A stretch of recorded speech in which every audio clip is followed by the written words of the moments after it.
数百年来，哈萨克族穆斯林一直在中国哈萨克斯坦边境两边往返生活。一些哈萨克族穆斯林告诉 BBC， 他们被关押在东突厥斯坦的再教育营，在那里受到种种不公对待。尽管他们试图让我们变成中国人，但我的哈萨克族和穆斯林身份不会变。一位哈萨克族穆斯林说，中国政府称所谓的再教育营都是培训中心，所有学员都是自愿接受学习，但是那些设法逃离营地的人的故事大相径庭。中国当局用注射器向他们的体内注入了不明药物，被迫学习中国歌曲，遭受酷刑和殴打。被监禁的哈萨克族突厥人古茨拉说，中方所说的培训中心实际上是监狱和集中营。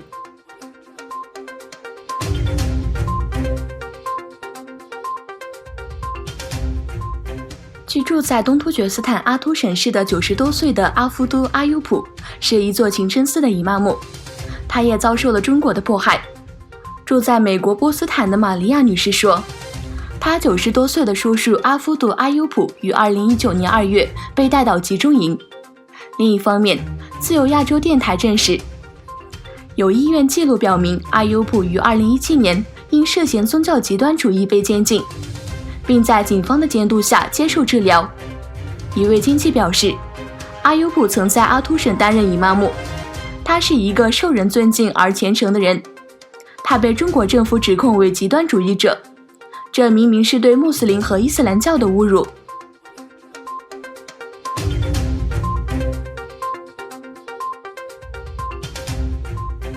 欧盟中国商会最新完成的一项企业调查发现，欧洲公司基本上被排斥在中国发起的所谓“一带一路”项目之外，他们在这个项目的参与程度堪称餐桌上的面包渣。报告说，在接受调查的132家企业中，只有20家表示他们至少参加一次项目竞标。接受调查的企业普遍反映，“一带一路”项目最大的问题是缺乏透明度。欧洲企业说，与这个项目的庞大规模相比，他们的参与程度不过是餐桌上的面包渣。中国欧洲商会主席吴特克说，中国庞大的国有企业拥有国家支持和廉价的贷款，他们获取了异乎寻常的绝大部分合同，而多边开发项目却少得可怜。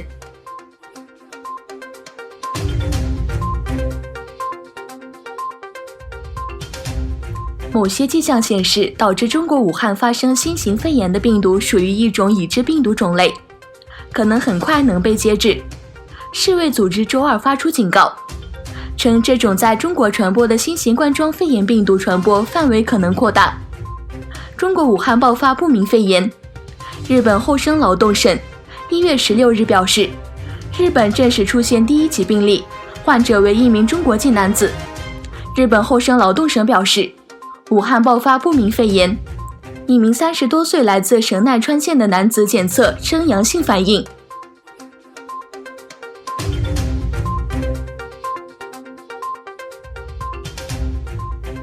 俄罗斯总理梅德韦杰夫出人意料率内阁辞职后，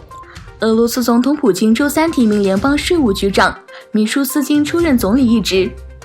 俄罗斯总统普京周三发表国情咨文，提出全国投票修改宪法，削减总统权力，下放权力与下议员国家杜马选出总理，并同意限制同一人连续出任超过2个总统任期。总理梅德韦杰夫随后突然宣布率领内阁总辞，